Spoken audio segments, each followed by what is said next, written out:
So anyway, so David, how is the 2017 update? Ready, set, go. Well, since you guys were here last year, all the grow beds are completed and more mature.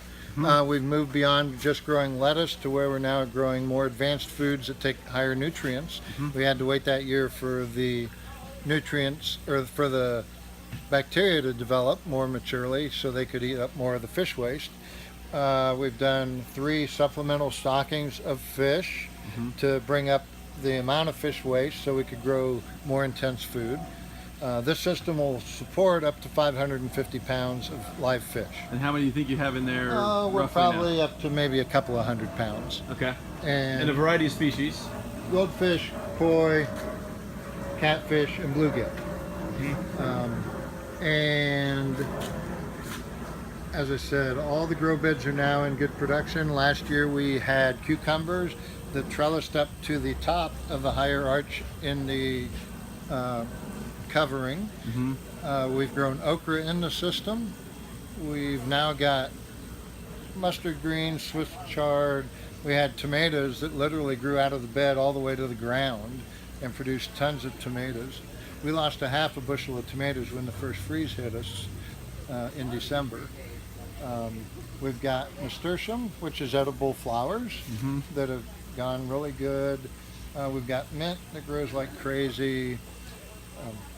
The only thing we really haven't tried extensively is root vegetables, but we do have ginger that's taken off and growing. And when do you think you're going to estimate the first fish protein coming out of here? Well, after losing power the first time and losing a lot of the catfish, I decided to diversify. Okay. And with the koi and the goldfish, they're almost indestructible. With catfish, you raise them for 9 months to a year, and you got $7 if you harvest it. With the koi, you raise them for a year. If you find the right hobbyist, they're worth about $100. Ornamental industry. So it's a matter of which niche market we want to go to. But the main thing is to make sure we keep a supply of fish waste in the system to keep the plants going.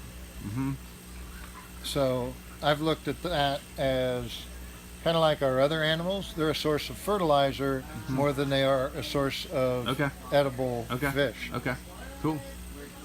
And so you think that maybe a year from now you're going to have the same diversity of fish, you think? Or who knows? Who knows? Okay. I didn't know I'd have this diversity last year. Right. Cool. So you're really happy with it, and so now you're doing the first piloting and the Navajo reservation starting next week. Right. Cool. Yahoo!